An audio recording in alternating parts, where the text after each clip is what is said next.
Jadi ketika kita ovarium itu dia bukan organ yang diam saja, sama seperti tulang juga. Dia ada periode yang dia itu siklik berubah terus-menerus. Sejak di dalam kandungan sebenarnya bakal yang akan kemudian menjadi sel telur itu sudah ada. Dimulai dengan jumlahnya jutaan, ratusan ribu. Kemudian ketika dia masuk ke usia reproduksi, dia jumlahnya hanya sekitar 500. Kemudian setiap bulan ada sel telur yang keluar satu. Nah, ketika satu itu dia bukan hanya satu, ada beberapa yang mengikuti, mengiring, sel telur pengiring. Ada yang atresia, ada yang kemudian memang dia menjadi sel telur yang masak. Lama-kelamaan sel telur itu dia habis juga. Dan wanita punya 2 indung telur. Jadi organ-organ tertentu yang sangat dibutuhkan oleh manusia biasanya ada 2 ya. Ada kanan, ada kiri. Namun biasanya kalau yang jumlahnya 2 itu dia lebih sering muncul patologi. Kalau ada sesuatu manusia masih punya yang satu. Kayak ginjal ada kanan, ada kiri. Ada rusak satu, dia masih punya satu lagi. Ovarium juga gitu, ada 2. Kalau ada satu dengan masalah, masih ada simpanan satu lagi. Nah, menopause ini didiagnosa setelah orang dikatakan 1 tahun tidak haid. Jadi memang tidak setiap wanita haidnya setiap bulan. Ada yang haidnya 2 bulan, ada yang haidnya 3 bulan. Nah, kalau sudah disebut menopause itu dia kalau 1 tahun dia tidak haid. Kalau disebut amenore kalau berapa bulan tidak haid ya? Ya, ada yang secara teori 6 bulan. Jadi 6 bulan dia disebut amenore sekunder. Namun terapi kadang-kadang sudah diberikan ketika orang tidak haid selama 3 bulan. Nah, kalau sudah menopause itu dia 1 tahun dia tidak haid. Jadi menopause-nya didiagnosa secara retrospektif. Kalau sekarang baru tidak haid 3 bulan, belum bisa sih bilang menopause. Masih bisa kemudian ternyata 3 bulan lagi haidnya masih keluar. Kalau sudah setahun baru kemudian berarti sudah menopause. Kalau sudah menopause boleh keluar darah lagi enggak? Enggak. Jadi kalau sudah setahun tidak haid kok kemudian keluar darah lagi, harus dicurigai dia sesuatu yang patologis. Karena sel telurnya udah habis, udah nggak ada lagi stoknya, jadi udah nggak akan keluar darah lagi. Nah, kecuali kemudian ada patologi yang lain. Seiring dengan menopause, kalau kita bicara tentang hormonal ya, jadi untuk terjadinya menstruasi itu dimulai dengan GnRH, kemudian hipofisis, kemudian ovarium, kemudian uterus. Masing-masing ada umpan baliknya. Jadi kalau estrogennya dia mulai rendah, maka FSH-nya akan meningkat gitu. Nah, maka pada orang menopause kemudian terjadi perubahan-perubahan hormonal. Jadi orang yang menopause karena estrogennya sudah mulai rendah, sebenarnya FSH meningkat. Itu kan kompensasi yang alami. Namun FSH meningkat itu dalam rangka usaha biar dia menstimulasi folikelnya untuk berkembang. Dia meningkat, tapi karena folikelnya sudah habis, ya tetap saja. Jadi maka pada orang menopause akan ditemukan FSH-nya dia tinggi. Kemudian pada sel telur itu pada proses ovulasi, proses pematangan sel telur akan diproduksi estrogen. Kalau sudah tidak ada proses ovulasi, tidak ada proses pemasakan sel telur, maka kadar estrogen akan rendah. Nah, ini kalau dia begitu memasuki menopause, FSH yang sebelumnya normal dia kemudian akan meningkat. Estrogen yang sebelumnya normal, dia juga kemudian menjadi turun. Hal yang lain adalah AMH inhibin, ini dia bisa lebih awal karena dia diproduksi, AMH diproduksi oleh sel granulosa ya. Jadi kalau sel telurnya tidak berkembang, sel granulosanya tidak terbentuk, AMH-nya dia akan turun. Nah, kalau kita memakai USG, kita juga bisa melihat, jadi waktu USG transvaginal, kita bisa melihat jumlah sel telurnya itu kira-kira masih ada berapa di dalam indung telurnya. Nah, kalau pada orang menopause, jumlah sel telurnya dia akan lebih sedikit. Namun untuk mendiagnosa menopause itu tidak disarankan memakai pemeriksaan lab. Jadi orang nggak perlu saya udah menopause belum ya, saya pengen cek lab.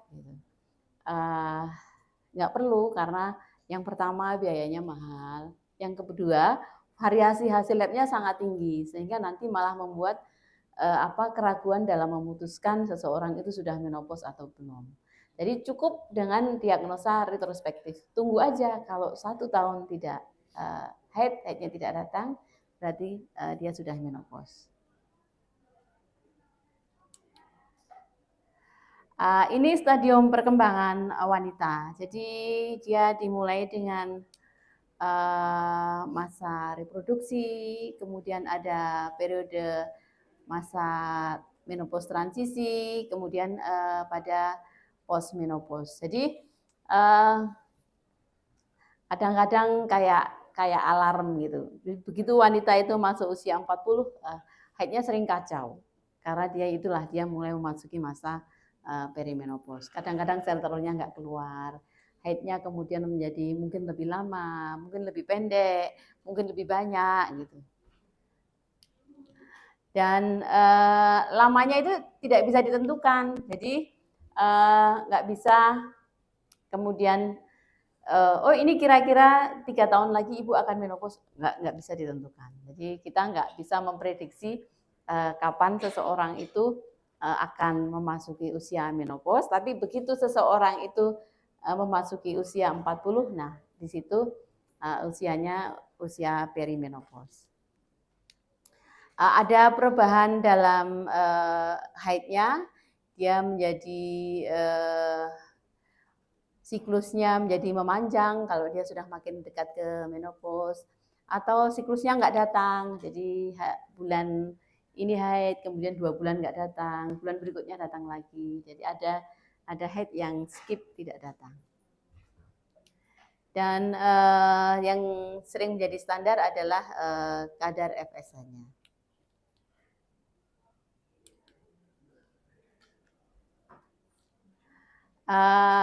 Kalau disebut senil itu kalau dia sudah tua. Jadi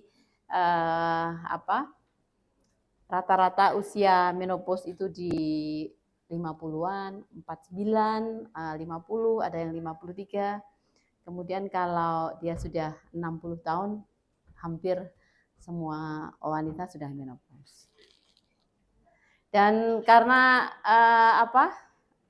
orang kalau rata-rata usia wanita makin lama makin lanjut. Jadi kalau seorang wanita dia mungkin meninggal di 75 gitu ya.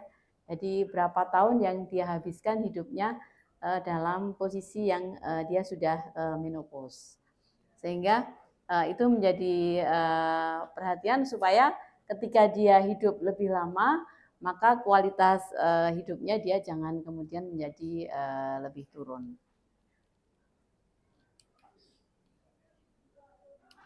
Nah, ini kalau yang premenopause, yang ini yang perimenopause. Premenopause mulai muncul tanda-tanda gejala vasomotor, kemudian kalau rata-rata menopause itu di 48 sampai 50 tahun. Kadar hormonnya bervariasi dan keluhan wanita itu berbeda-beda. Jadi ada yang melewati usia menopause tanpa gejala yang jelas, Namun ada yang melewati masa menopause kemudian gejalanya menjadi sangat bervariasi. Nah, munculnya banyak gejala keluhan pada menopause itu terkait dari reseptor estrogen. Jadi reseptor estrogen ada di mana-mana sehingga ketika kadar estrogen itu turun, maka akan banyak keluhan yang terkait dengan menopause. Menopause ada reseptor di otak sehingga orang menjadi sulit konsentrasi, kemudian ada di kulit sehingga turgor elastisitas juga berkurang. Ada di saluran urinaria sehingga muncul yang lebih sering beser, sulit ngampet pipis pada wanita. Nah, disebut dini itu kalau dia munculnya menopause itu sebelum usia 40 tahun. Ada yang memakai 40, ada juga yang memakai 45, tapi rata-rata yang dipakai adalah 40 tahun. Dan tentu kalau dia kemudian munculnya dia dini dibandingkan yang lain, maka dia akan melewati masa menopausnya lebih lama ya. Dan tentu efek konsekuensinya penyakit-penyakit yang muncul yang terkait dengan kadar estrogen yang rendah akan lebih banyak dia alami. Menopause dini ini juga kadang-kadang sulit diketahui dengan pasti penyebabnya. Kenapa dia sel telurnya banyak yang atrisia, kenapa dia jumlahnya nggak sebanyak orang yang lain. Mungkin karena autoimun sehingga dia banyak yang mati sel telurnya, atau juga idiopatik, infeksi, mungkin pernah ada infeksi PID di indung telurnya sehingga dia banyak yang terkena infeksi. Kemudian mungkin pernah mengalami kemo, jadi karena sakit yang lain dia harus di kemo sehingga dia sel-selnya yang sehat juga terkena, atau oleh karena dioperasi. Jadi mungkin dia ada endometriosis, ada kista yang lain sehingga sel telurnya harus diangkat, dan akibatnya kalau sel telurnya diangkat tentu cadangan sel telurnya dia menjadi berkurang dan dia akan menopause lebih awal dibandingkan orang lain yang belum pernah mengalami riwayat operasi. Jadi kalau seseorang indung telurnya sudah diambil satu, tentu jumlahnya berbeda dengan orang yang punya indung telur dua, dan bisa dikatakan ya bisa diperkirakan dia menopausnya dia akan lebih awal. Nah, kalau dia menopause dini, maka risiko-risiko terkait dengan penyakit yang disebabkan estrogen yang rendah, osteoporosis, penyakit metabolik, kemudian kardiovaskuler dan stroke dia akan lebih tinggi risikonya.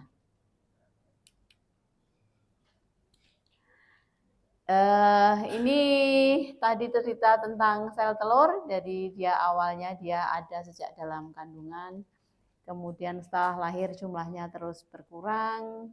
Pada setiap siklus menstruasi ada yang ovulasi, ada yang atresi, dan ini menopause terjadi oleh karena hilangnya oosit, jadi habisnya oosit dan fungsi ovariumnya hilang secara menetap. Nah, ini kalau sudah menopause karena sel telurnya habis, sehingga proses-proses hormonal terkait diproduksi pada saat ovulasi, kadar estrogen, kadar progesteron, kemudian kadar androgen, dia akan berubah. Jadi menyebabkan terjadinya kadar estrogen dan progesteron yang rendah. Kemudian dia akan menimbulkan keluhan-keluhan karena terkait dengan hal tersebut. Mensnya menjadi tidak teratur. Jadi kalau proses menstruasi itu oleh karena progesteron withdrawal bleeding gitu ya. Awalnya progesteronnya naik, kemudian karena tidak terjadi kehamilan, progesteronnya kemudian turun, withdrawal, dan terjadilah menstruasi. Nah, kalau tidak ada estrogen dan progesteron yang siklik, maka menstruasinya menjadi terganggu. mensnya tidak teratur, bisa dia sedikit-sedikit tapi lama, bisa dia tidak datang. Bisa juga dengan amenorrhea, tidak haid beberapa bulan. Dan bisa muncul gangguan terkait mental dan emosi, ini terkait dengan jumlah adanya reseptor estrogen di dalam otak. Nah, kalau dia tidak mendapatkan estrogen yang cukup, maka dia akan muncul keluhan. Mungkin kalau ibu-ibunya teman-teman semua mungkin sudah usianya, ibu-ibunya usia berapa? 50-an ada? Oh, belum ya? Kalian umurnya berapa? 20. Kalau ibunya menikah umur 25, berarti udah hampir menopause ya, 40-an 5 ya paling tidak ya. Jadi ibu-ibunya sudah mengalami setidaknya kalau punya anak umur 20 sudah 40 lah, sudah masuk perimenopause. Sudah mulai muncul mungkin gangguan haid. Nah, ibu-ibu ini juga kalau sudah usianya meningkat, anak-anaknya juga udah besar, udah punya kesibukan sendiri-sendiri, sehingga dia menjadi mudah tersinggung, suasana hatinya juga. Kalau dulu masih anak-anak kan apa-apa pulang itu mungkin yang dicari ibunya. Kalau sekarang pulang yang dicari apa? Dicari kucingnya, atau pulang masuk kamar tidur gitu ya. Sehingga ibu-ibu yang menjadi di usia perimenopause itu karena anak-anaknya sudah mandiri, dia juga kemudian menjadi mudah tersinggung. Kemudian mudah menangis, mudah curiga, pusing, ingatannya juga buruk dan kesulitan berkonsentrasi. Kemudian permasalahan vasomotor bisa muncul hot flash, jadi semburan rasa panas. Yang lain merasa kedinginan, wanita menopause bisa kepanasan, bisa berkeringat banyak oleh karena gejala vasomotor. Palpitasi, mudah deg-degan, sakit kepala, cemas, tekanan darah yang tidak stabil. Jadi kalau sebelum menopause mungkin tensinya normal, ketika masuk menopause muncul hipertensi. Telinga berdenging, badan terasa dingin, mati rasa, dan gatal. Ini keluhan-keluhan yang lain. Di saluran kencing dia juga bisa muncul sering buang air kecil, nyeri saluran kencing, tidak bisa menahan kencing, jadi mungkin belum sampai kamar mandi sudah keluar, atau dia tidak bisa menahan kencing, atau misalnya dengan batuk, dengan bersin kencingnya sudah keluar. Dan hilangnya libido, kenaikan berat badan, osteoporosis, serta kandungan kardiovaskuler. Namun sebagian juga dia memasuki menopause tidak ada keluhan, sehingga tidak semua wanita menopause itu datang melakukan konsultasi ke dokter, karena sebagian dia tidak merasakan keluhan, atau karena dia misalnya lupa gitu, tapi karena tidak punya pekerjaan khusus yang mengharuskan dia selalu harus ingat dengan jadwal ya, dia menganggap itu bukan hal yang sangat penting.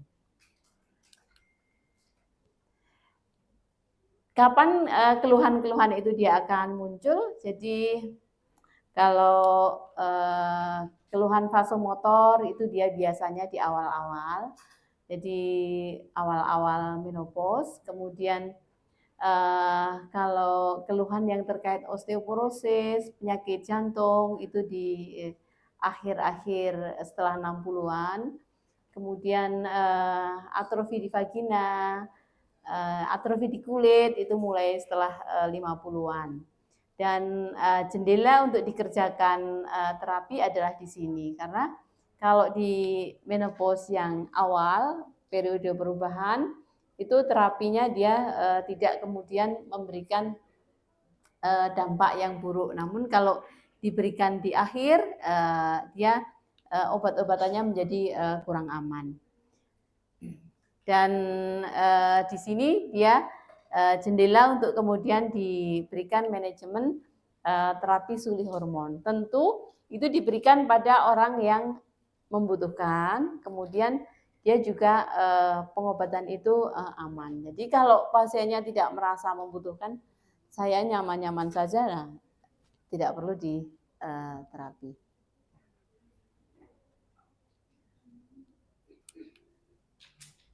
Ini hot flash, jadi dia menjadi kepanasan. Hot flash ini terjadi karena defisiensi estrogen. Ada rasa panas yang di wajah dan leher dan berlangsung selama 2-5 menit. Jadi tiba-tiba kepanasan. Nah, kalau yang sederhana untuk mengatasinya ya supaya karena dia udah gampang panas, mungkin anjurkan dia untuk memakai baju yang tidak membuat kepanasan. Kemudian menghindari makan yang pedas-pedas gitu ya, karena tidak makan, kalau kita kepedesan kepanasan enggak? Tiba-tiba berkeringat itu ya. Nah, tanpa makan yang pedas saja dia sudah berkeringat, ya hindari makan yang pedas-pedas. Hindari daerah yang panas supaya keluhannya dia tidak makin memburuk. Nah, ini disertai kemudian keringat yang berlebihan. Jadi berkeringatnya sangat banyak sampai bajunya bisa basah. Terjadinya bisa malam hari, bisa siang juga, dan dapat mengganggu tidur kalau di malam hari. Kadang-kadang diawali dengan sakit kepala, karena mengganggu tidurnya, maka dia juga kemudian menjadi makin gampang tersinggung dan kurang konsentrasi. Dengan berlalunya waktu, mukanya bisa sampai memerah ini. Penyebabnya dari hot flashes ini karena noradrenalin yang mengganggu sistem termoregulasi. Jadi kekurangan estrogen mengurangi endorfin dari hipotalamus, melepaskan lebih banyak norepinefrin dan serotonin, kemudian menyebabkan mekanisme kehilangan panas yang tidak tepat. Jadi lingkungannya sebenarnya tidak panas, tapi dia menjadi merasa kepanasan. Nah, ini kalau di saluran kencing, oleh karena di sana juga ada reseptor estrogen. Kalau dia kemudian estrogennya rendah, dia menyebabkan ada rasa disuria, ada urge inkontinensia, ini tidak bisa menahan kencing. Kemudian bisa juga berupa stres inkontinensia oleh karena vaskularisasi yang buruk dan hilangnya tonus dari sfinkter uretra internal. Jadi beser itu sering dialami oleh orang yang sudah menopause. Kalau pada vaginanya menjadi atrofi, jadi kalau belum menopause mungkin lendir vagina itu lebih banyak. Kalau orang yang sudah menopause, maka lendir vagina menjadi lebih sedikit, vaginanya menjadi lebih kering. Di kulit juga demikian, kalau kalian semua mulus, masih kenceng kulitnya, kalau sudah menopause, tangannya menjadi keriput. Yang paling nampak tangan ya, tangan menjadi keriput, lehernya menjadi keriput, oleh karena kandungan kolagennya berkurang.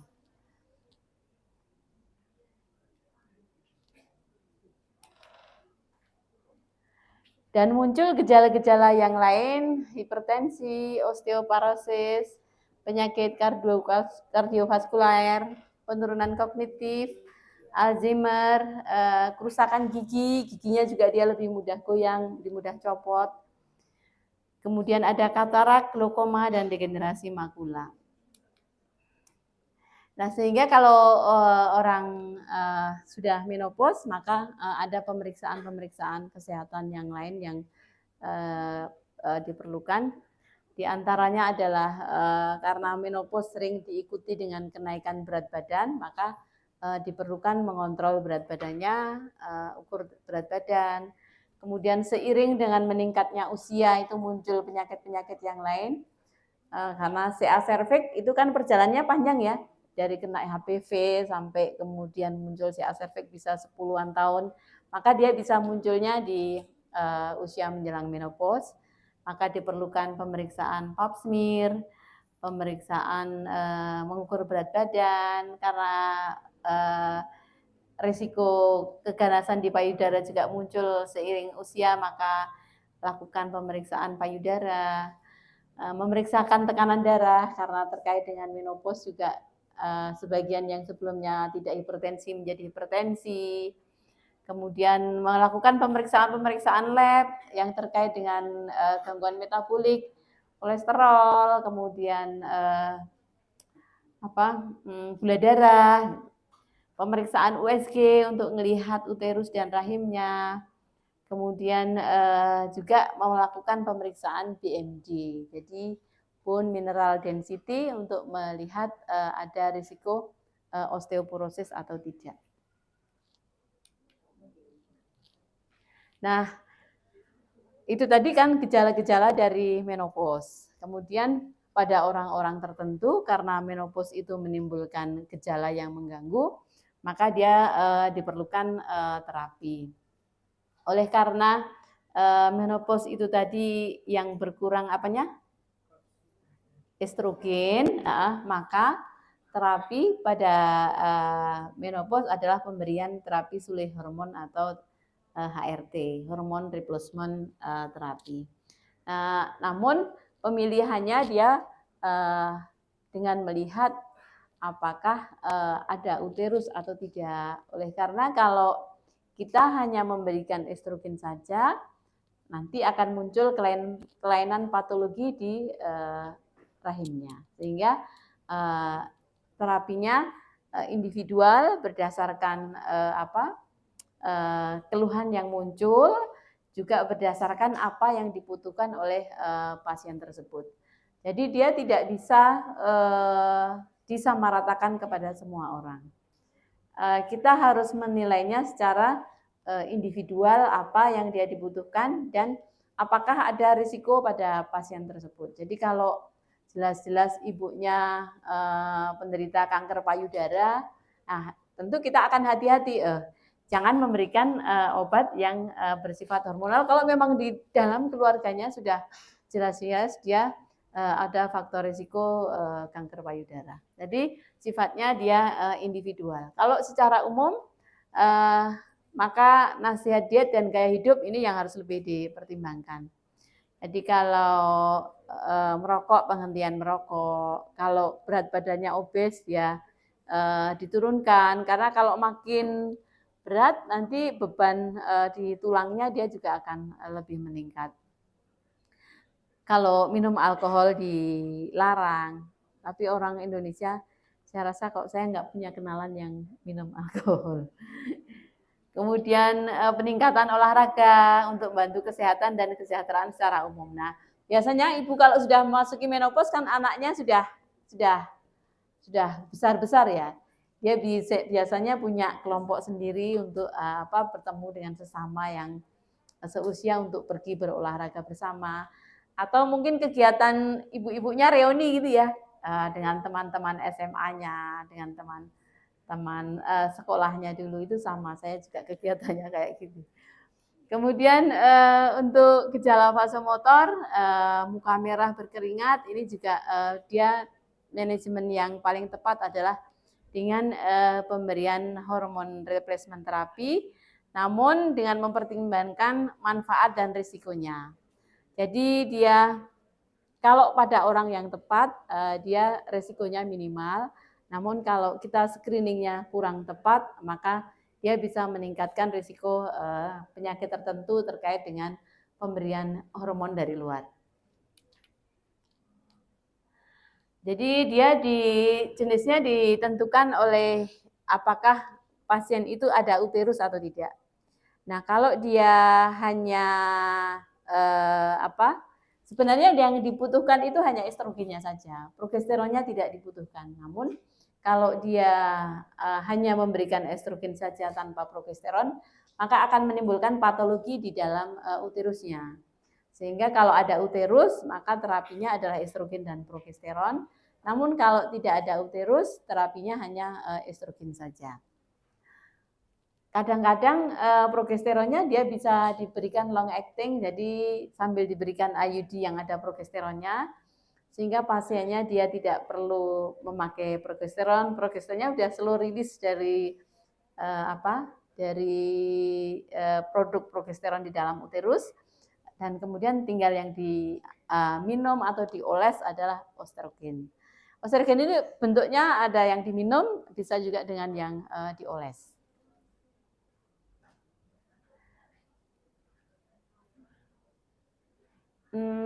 Kemudian kalau misalnya dia sudah mempunyai riwayat sakit yang lain, mempunyai kanker payudara atau risiko tinggi terkena kanker payudara, maka dia diskusikan untuk pemakaian pemberian terapi-terapi non hormonal. Jadi estrogen, ada estrogen yang alami ya, misalnya dari produk-produk herbal, dari kacang-kacangan, dari soya gitu. Dia bisa ada black cohosh gitu, dia bisa dipakai sebagai estrogen alami dari luar. Namun memang tingkat keefektifannya tidak setinggi kalau memang produk yang dipakai itu estrogen, sehingga ada yang menyatakan juga bahwa obat-obat itu kurang efektif. Kalau orang di Indonesia juga kalau hanya kedelai tiap hari makan ya, siapa yang nggak tiap hari makan tempe? Kalau anak-anak muda sekarang suka tempe nggak? Suka.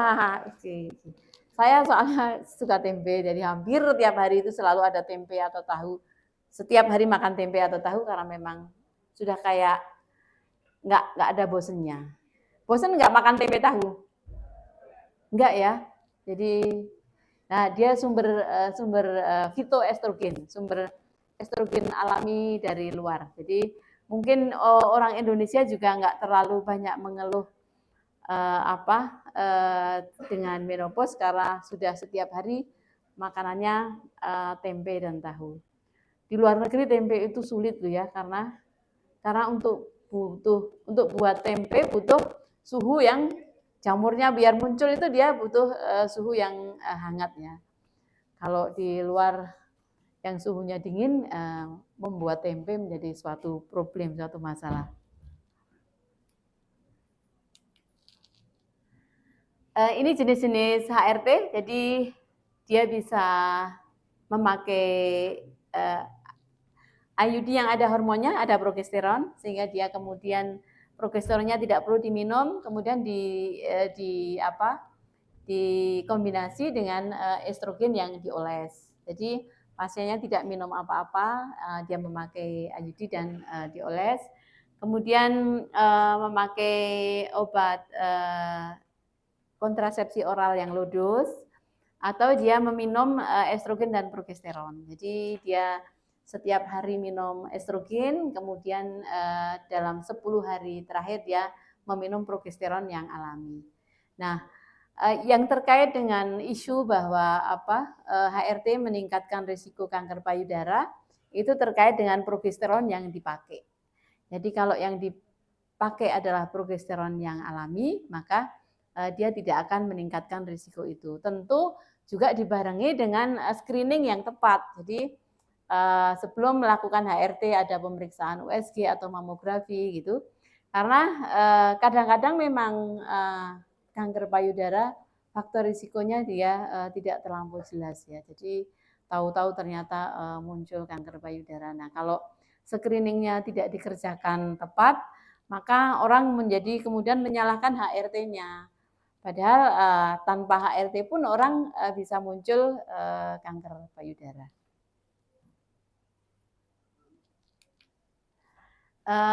Dan pada orang-orang tadi yang menopausnya awal, nah dia orang yang sangat membutuhkan HRT oleh karena supaya dia tidak mengalami kemunduran dengan hidup dalam usia menopause yang lebih lama. Dan dia diberikan sampai usia menopause seperti yang lain. Jadi kalau misalnya dia menopause di usia 44 gitu, dia bisa memakai HRT sampai usia yang seperti orang lain menopause sampai 50 tahun. Nah, ini akan melindungi terhadap kesehatan tulangnya.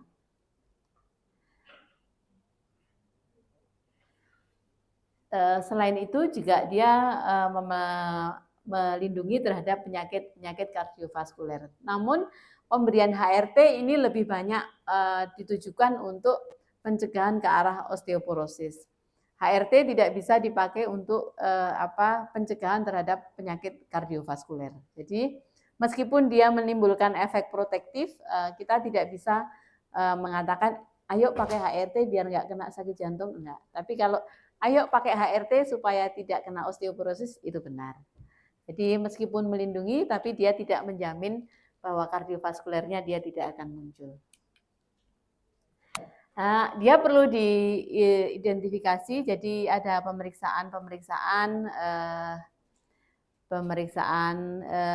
berat badan, tinggi badan, tekanan darah, payudara, tiroid, fungsi hati, fungsi ginjal, gula darah.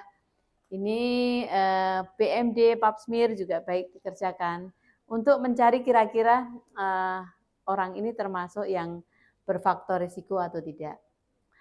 Kemudian anjurkan untuk gaya hidupnya dilihat, ada kebiasaan merokok, ada minum alkohol, ada penyakit mental seperti depresi, ada riwayat keluarga untuk penyakit seperti Alzheimer, osteoporosis, diabetes, kanker endometrium, kanker payudara. Jadi kalau kira-kira orangnya sudah sangat berisiko penyakit hati karena metabolisme estrogen juga di hati ya. Penyakit tiroid, kardiovaskuler, tromboemboli. Jadi kalau kira-kira berisiko tentu tidak kita sarankan untuk memakai HRT. Tapi kalau dia dengan keluhan vasometer yang jelas atau dia ada riwayat osteoporosis di keluarga, maka HRT ini bisa dipilih. USG juga diperlukan karena USG ini simple, kemudian tidak mahal, kemudian dia juga bisa untuk melihat adanya patologi-patologi di dalam uterus dan ovariumnya.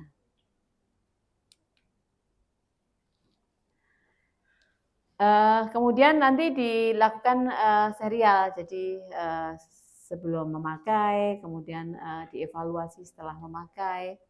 Dan lamanya pemakaian sebenarnya tergantung, tidak ada batasan yang harus sekian bulan gitu, enggak. Kalau memang keluhannya sudah menghilang, kita bisa juga menghentikan pemberian HRT ini.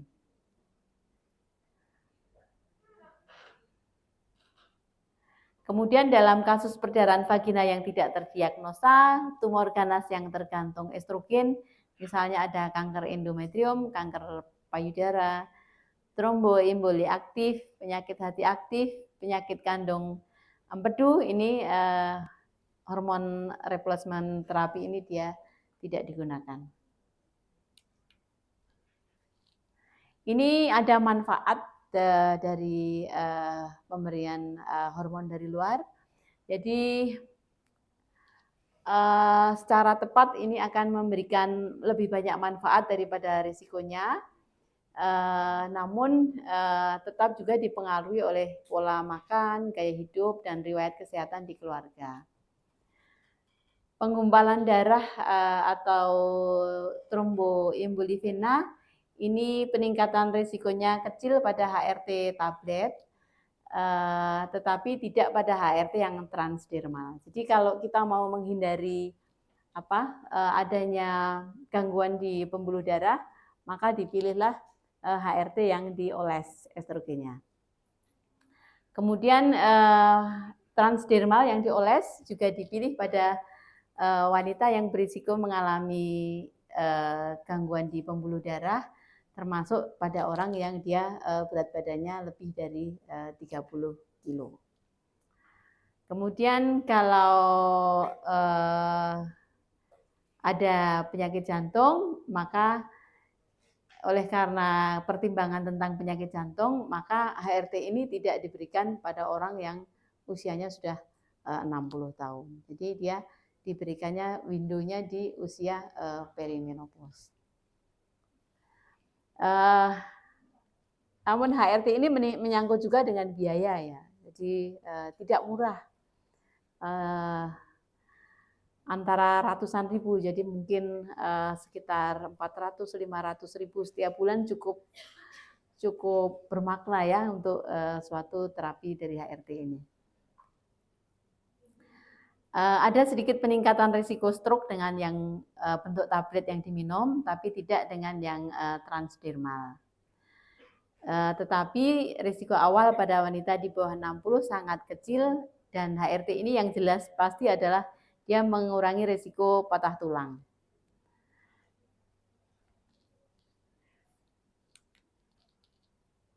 Nah, kalau pada kanker payudara, sebenarnya yang kemudian banyak.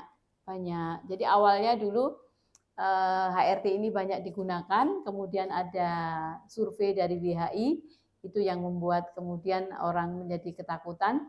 Namun sebenarnya oleh karena screening yang tidak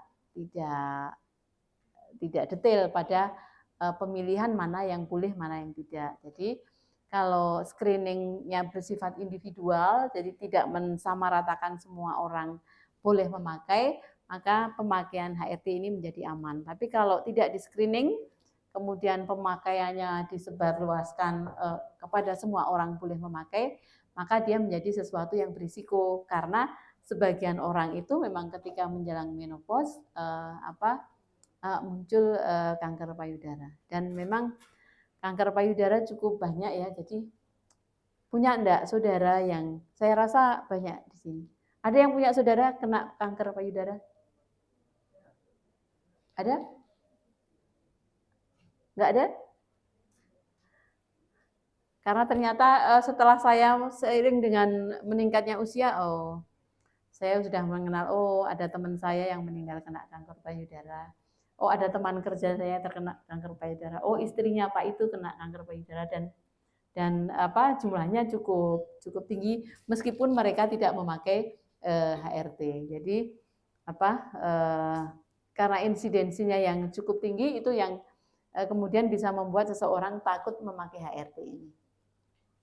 Jadi HRT tidak mempengaruhi risiko kematian akibat kanker payudara.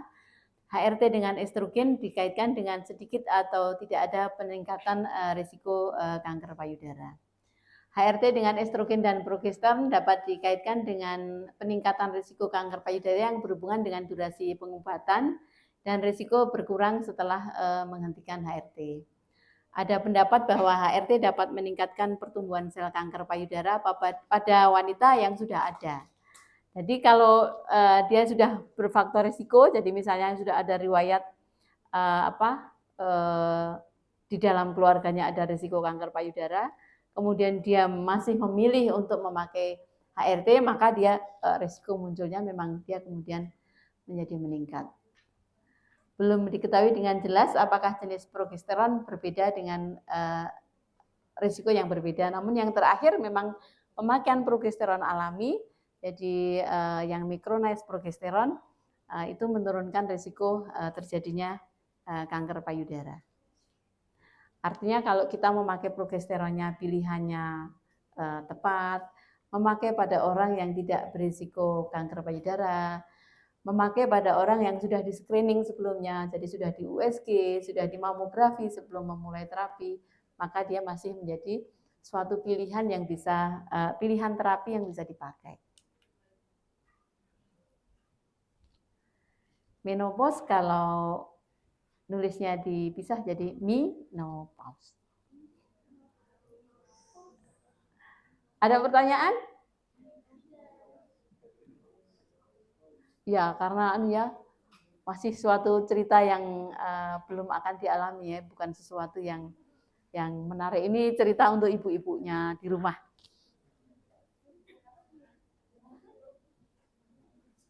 Bisa dilanjutkan ke yang berikutnya ini.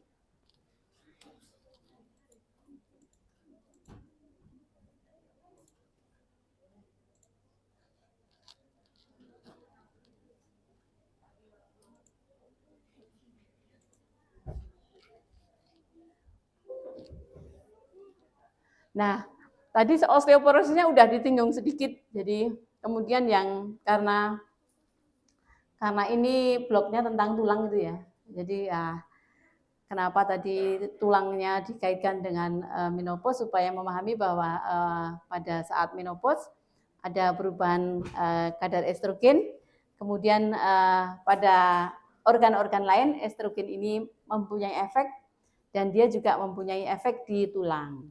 Nah, sehingga wanita itu dia lebih berisiko osteoporosis dibandingkan laki-laki. Kalau ngelihat orang yang jalannya bungkuk-bungkuk gitu, kebanyakan laki-laki atau perempuan? Perempuan. Jadi jarang kita melihat laki-laki bongkok gitu, jarang. Jadi laki-laki menjadi lebih banyak perempuan yang ketika usia mudanya dia cukup tinggi, makin tua dia kemudian makin kecil, makin pendek, punggungnya bungkuk, jalannya kesulitan oleh karena osteoporosis.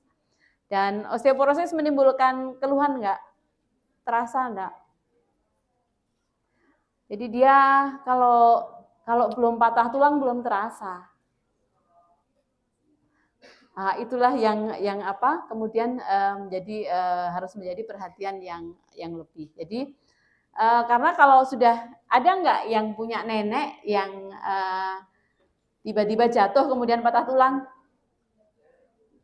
Ada ya, tiba-tiba hanya jatuh sedikit, ternyata patah tulang di femur, harus mengalami operasi yang besar. Dan dia dampaknya kan menjadi luas berkepanjangan ya. Karena orang yang pernah patah tulang itu dia kemudian takut berjalan, ngeri dengan kondisi patah tulangnya. Dia yang sebelumnya aktif menjadi dependen, menjadi tergantung gitu. Sehingga osteoporosis ini juga cukup menjadi hal yang menjadi perhatian. Dan kan tentunya kita nggak ingin ya sebelumnya sehat walafiat, nggak ada keluhan, tiba-tiba jatuh sedikit patah tulang. Nah, ini osteoporosis adalah penyakit pada tulang yang mengganggu kekuatan dari tulang.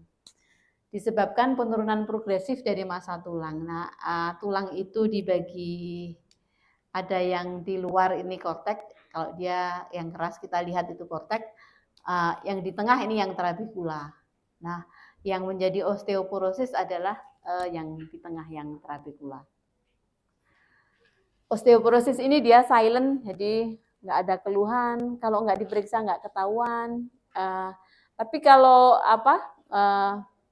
ibu-ibu yang biasa memakai baju terusan jubah gitu ya, pakai abaya gitu, dia kaget loh. Biasanya panjangnya cukup, kok ini keinjek-injek, kok menjadi sekarang jadi kepanjangan. Artinya dia badannya mulai memendek. Osteoporosis silent disease sampai kemudian muncul fraktur. Tiba-tiba dia menjadi patah tulang. Sebenarnya sebelum osteoporosis itu dia ada osteopenia. Jadi ada kondisi di mana tulangnya sebelum osteoporosis gambarannya adalah osteopenia. Osteoporosis ini menjadi penting oleh karena masalah yang ditimbulkan akibat patah tulang. Jadi menjadi disable, awalnya aktif menjadi tergantung. Kalau patah tulang kan, kalau tulang femur dia beristirahat, nggak bisa ke kamar, harus pakai caregiver, harus ada yang nungguin, dia ke kamar mandi menjadi sulit. Kemudian kalau patah tulang belakang dia menjadi nyeri yang berkepanjangan, nyeri punggung, dan itu sangat mengganggu untuk orang yang sudah lansia atau sudah tua. Ini jadi awalnya dia kalau masih muda tegak gitu ya, kemudian makin tua dia makin bungkuk sampai kemudian sulit untuk berjalan. Fraktur karena osteoporosis ini sering terjadi pada usia lebih dari 65 tahun. Dan oleh karena osteoporosis ini dipengaruhi oleh estrogen, meskipun osteoporosis bisa pada laki-laki, namun kebanyakan yang terjadi adalah dia pada wanita. Dan gambaran tulangnya dia berubah, yang sebelumnya dia padat, kemudian dia menjadi lebih keropos. Nah, tulang itu dia sama seperti indung telur ternyata.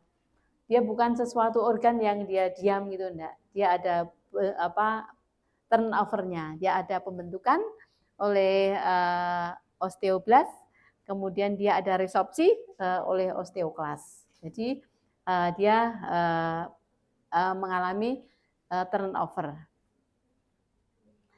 Dia dinamis dan kontinu berupa proses destruksi dan proses pembentukan.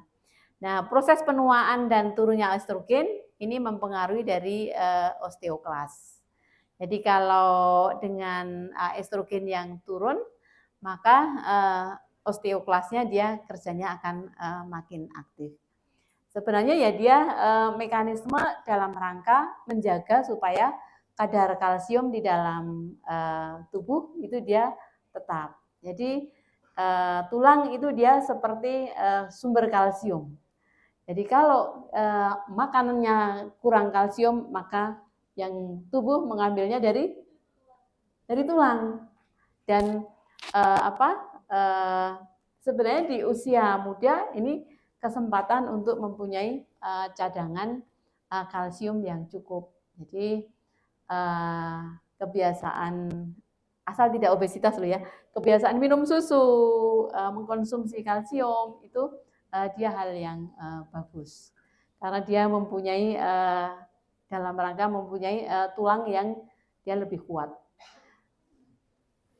Karena kalau sudah menua maka pembentukannya dia menjadi sudah tidak sebagus orang yang masih muda. Kalau apalagi kalau masih belasan, tulangnya dia masih bisa memanjang, tinggi badannya dia akan lebih muncul. Nah, dia akan mempunyai cadangan kalsium yang banyak. Penurunan konsumsi kalsium atau gangguan dalam penyerapan kalsium di dalam usus ini menurunkan kadar kalsium di dalam serum yang akan menyebabkan paratiroid hormon sekresi untuk memobilisasi kalsium di dalam tulang. Jadi kalau di usia yang tua konsumsi kalsiumnya kurang, maka kalsium yang di dalam tulang itu akan dibongkar lebih banyak.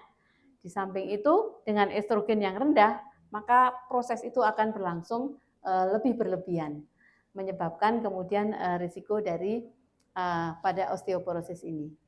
Jadi pada yang normal premenopause, proses ini meningkatkan kalsium dan membuat hormon paratiroid kembali normal. Namun pada orang yang sudah pasca menopause, disertai defisiensi estrogen menimbulkan respon berlebihan dari tulang dan banyak kalsium diambil dari tulang. Sehingga diet tinggi kalsium ini disarankan pada kelompok wanita postmenopause. Sebenarnya dia bagus untuk semua orang, tapi kalau setelah menopause dia sangat disarankan supaya proses resorpsi tulangnya tidak menjadi berlebihan. Untuk menjaga kadar kalsium normal dalam rangka mencegah efek dari hormon paratiroid yang akan melakukan resorpsi tulang. Nah, ini jadi kalau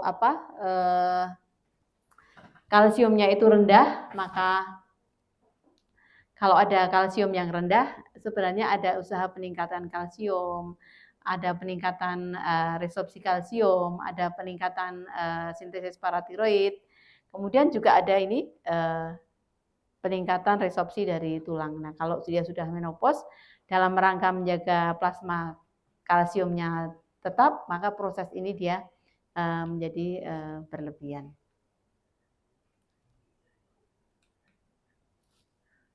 Nah, osteoporosis ini dia ada yang primer, jadi memang murni karena proses penuaan, karena defisiensi estrogen oleh karena menopause. Namun dia juga bisa sekunder, jadi disebabkan oleh penyakit atau obat-obatan. Jadi tadi yang memobilisasi kalsium paratiroid ya. Jadi kalau orang dengan hiperparatiroid primer, dia bisa mengalami patah tulang berkali-kali. kasusnya jarang, tapi ternyata saya pernah ketemu dengan pasien kayak gitu, dia patah tulang berkali-kali. Akhirnya setelah dicari ternyata dia hiperparatiroid. Dan pasien hiperparatiroid ini kalau hamil juga dia berbahaya. Kemudian pasien dengan penderita hipertiroid, ada peningkatan ekskresi kalsium, penderita osteomalacia, pemakai alkohol dan hiperkortisol, ini dia bisa menyebabkan osteoporosis yang sifatnya sekunder, jadi tidak primer dari proses penuaan. Mana aja tulang yang patah ya? Yang paling sering ada di tulang belakang. Jadi di tulang belakang misalnya ada seseorang yang awalnya kalau masih muda ada skoliosis gitu ya. Nah, kalau masih muda mungkin nggak nampak, tapi dengan seiringnya waktu, dengan adanya osteoporosis, dengan peningkatan beban berat badan, maka kelainan-kelainan pada tulang pada usia muda tidak bermasalah, ini pada usia tua dia bisa meningkatkan risiko cedera dari vertebra, ada fraktur di vertebra, sehingga vertebranya makin makin pendek, makin skoliosis, makin bertumpukan, merupakan keluhan yang paling sering, sehingga seringkali kemudian yang muncul adalah nyeri punggung, nyeri pinggang oleh karena ada fraktur kompresi dari vertebra. Kemudian daerah yang patah yang lain adalah di kolum femur, kemudian di tulang ini di pelvic, ini dia juga daerah-daerah yang sering patah terkait dengan osteoporosis. Dan tujuan dari manajemen dari penanganan osteoporosis adalah sebenarnya mencegah supaya tidak terjadi patah tulang. Ini lokasi-lokasi frakturnya di radius, di lengan, kemudian di femur, di vertebra, kemudian di tulang pelvic. Ini gambaran tulang yang normal, kemudian dia gambaran yang osteoporosis, dia lebih bolong-bolong, mungkin tadi kalau bicara di patologi anatomi bisa lebih melihat gambaran tulangnya. Apa aja yang menjadi risiko mayor dari osteoporosis? Jadi wanita terutama yang usianya lebih dari 65 tahun, ada riwayat patah tulang karena osteoporosis di keluarganya. Jadi kalau ada riwayat di keluarga patah tulang, ini dia mempunyai risiko yang lebih tinggi. Orang yang memakai kortikosteroid lebih dari 3 bulan, ada sindrom malabsorpsi, ini sehingga gangguan penyerapan kalsiumnya terjadi. Ada hiperparatiroid primer, ada kecenderungan untuk jatuh. Kemudian osteopenia yang nampak dalam radiografi. Jadi untuk mendiagnosa osteoporosis tidak bisa dengan sinar X yang biasa, sinar ronsen yang biasa. Osteoporosis tampak dalam sinar ronsen kalau dia sudah parah ya, baru kemudian dia nampak. Sehingga kalau untuk deteksi dini maka yang dipakai, yang disarankan bukan dengan memakai sinar ronsen. Kemudian orang yang menopause awal dan hipogonadisme. Kalau dia terapi minor itu penderita rheumatoid arthritis, karena dia cenderung nanti dia akan tidak banyak bergerak. Asupan kafein berlebih, asupan alkohol berlebih, terapi antikonvulsan, diet kalsium yang rendah, perokok, ada terapi heparin kronik, ada riwayat pernah berat badan turun lebih 10% pada usia 25 tahun, ada berat badan yang kurang dari 57. Jadi umumnya wanita menopause memang dia lebih gemuk dan itu lebih memberikan cadangan estrogen yang diproduksi oleh subkutis, jaringan subkutis, sehingga dia akan risiko osteoporosisnya lebih rendah dibandingkan orang yang posturnya menopause namun posturnya kurus. Jadi kalau yang sekarang kurus jangan khawatir, besok kalau menopause akan gemuk ya. Jadi kurus itu ketika masih muda. Faktor risiko umum untuk osteoporosis adalah ini kalau dia perempuan, pasca menopause, riwayat keluarga osteoporosis, kurang olahraga. Karena kalau olahraga itu ototnya dia lebih bagus, sehingga dia menjadi penyokong tulangnya. Jadi dia membantu menjaga tulangnya lebih kuat. Kemudian rangka bodi yang kecil, asupan kalsium yang rendah. Selain itu juga kekurangan vitamin D. Jadi dalam metabolisme kalsium itu dia melibatkan vitamin D. Nah, alat yang dipakai untuk mengukur kepadatan tulang itu namanya BMD ataupun densitometer.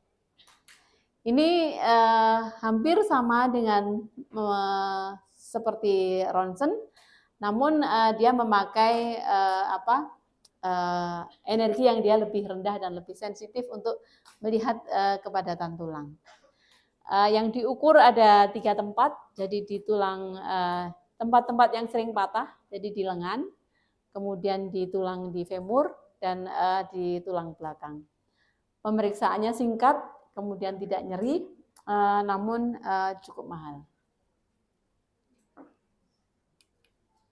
Nah, ini alatnya, jadi hanya simple, tidur, tidak nyeri, terus nanti kemudian akan keluar hasil berupa T-score, Z-score, dan kemudian prediksi terjadinya patah tulang pada 10 tahun ke depan.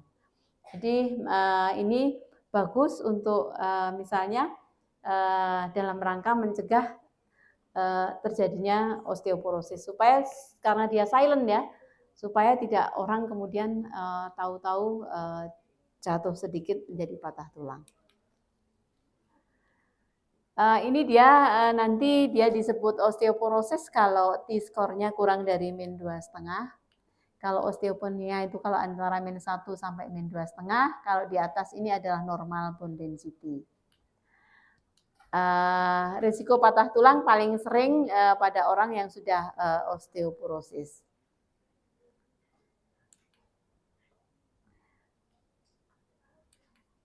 Nah, ini nanti hasil bacaannya seperti ini, ada grafik. Kemudian kita bisa melihat kalau ini T-score-nya ini angkanya 1,1, berarti dia normal. Nah, kalau yang di sini T-score-nya angkanya -2,6, jadi dia ini gambarannya ini osteoporosis. Jadi nanti kalau kita membaca ada orang membawa hasil BMD, kemudian untuk melihat dia termasuk yang berisiko osteoporosis atau tidak, dilihat dari hasil dari T-score-nya. Nanti secara otomatis ini sudah muncul. Jadi kalau kita membaca ininya mungkin nggak bisa ya. Tapi kalau sudah ada angkanya kita bisa ngelihat. Dan juga kita bisa ngelihat Z-score-nya. Kalau Z-score ini dibandingkan dengan hasil pemeriksaan pasien dan rata-rata massa tulang pada pasien dengan umur dan berat yang sama. Kemudian nanti di hasilnya juga ada ini fracture risk assessment tool, ada FRAC-nya. Jadi nanti ada bacaan yang ini di 10 tahun ke depan dia berisiko patah tulang atau tidak. Tentu dengan gaya hidup yang baik ya, dengan konsumsi kalsium juga. Jadi kalau dilakukan BMD kemudian hasilnya bagus tapi dia tidak diet kalsium yang cukup, ya dia akan berisiko ke osteoporosis. Siapa saja yang sebaiknya diperiksa? Jadi yang menginginkan pengukuran keakurat pada kepadatan tulang, jadi boleh dikerjakan pada siapa saja. Kalau saya ingin tahu saya osteoporosis atau tidak. Kemudian terutama disarankan pada orang yang berisiko tinggi atau untuk memantau efektivitas pengobatan osteoporosis. Jadi wanita yang berusia 65 tahun ke atas ini dia bagus dikerjakan. Kemudian wanita pasca menopause lebih muda dengan 1 atau lebih faktor risiko, misalnya sudah masuk menopause, kemudian ibunya dulu pernah ada riwayat patah tulang, Oleh karena osteoporosis berarti di keluarga ada risiko, atau penderita hipertiroid, dia bisa, atau tadi mengkonsumsi steroid lebih dari 3 bulan, dia bisa melakukan pemeriksaan ini. Nah, pengobatannya adalah dengan karena tadi dia diperberat oleh karena kalsium yang intake-nya rendah, maka disarankan dia mengkonsumsi kalsium, mengkonsumsi vitamin D, juga dia melakukan aktivitas fisik. Jadi ketika sudah menopause, selain tadi membutuhkan estrogen, mungkin makan fitoestrogen ya, yang banyak estrogen alami dari tumbuhan, dia juga disarankan untuk mengkonsumsi kalsium yang lebih, supaya dampak dari estrogen yang turun itu tidak membuat tulangnya menjadi keropos. Dia disarankan untuk dosis hariannya adalah 1000 mg per hari, kemudian 1200 mg untuk wanita di atas 50 atau pria di atas usia 70 tahun. Kalau untuk vitamin D, dosis hariannya adalah 400 sampai 800 unit. Kemudian kalau yang di atas 50 tahun 80 sampai 1000 unit. Jadi di Indonesia itu sinar mataharinya banyak, namun wanita Indonesia memakai sunblock, sehingga kejadian defisiensi vitamin D meskipun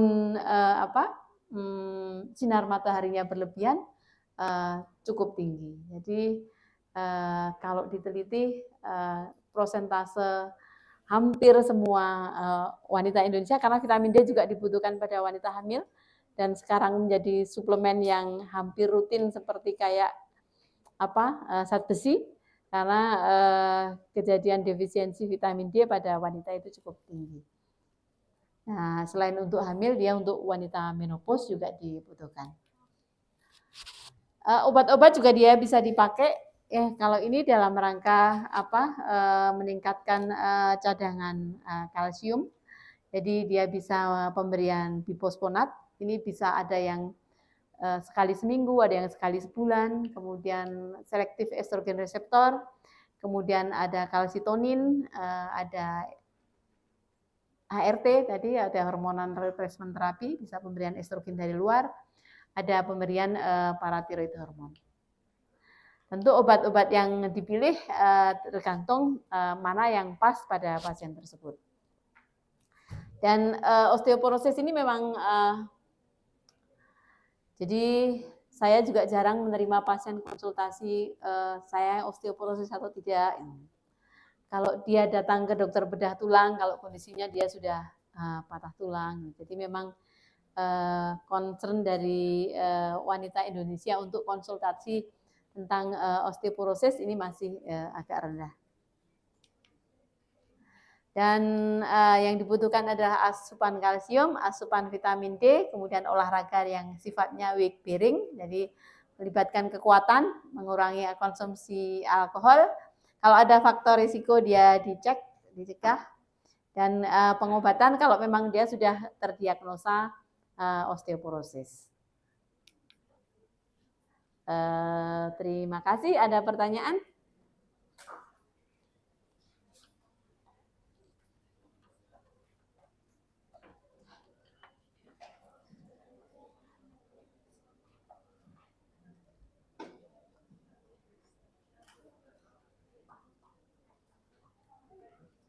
Kalau sumber kalsium apa? Kalau dari makanan? Susu. Apalagi? Keju. Jadi produk-produk susu ya. Nah, susu, keju, kemudian telur ada juga ya. Tapi yang paling banyak adalah dari yogurt, ya juga dari susu ya.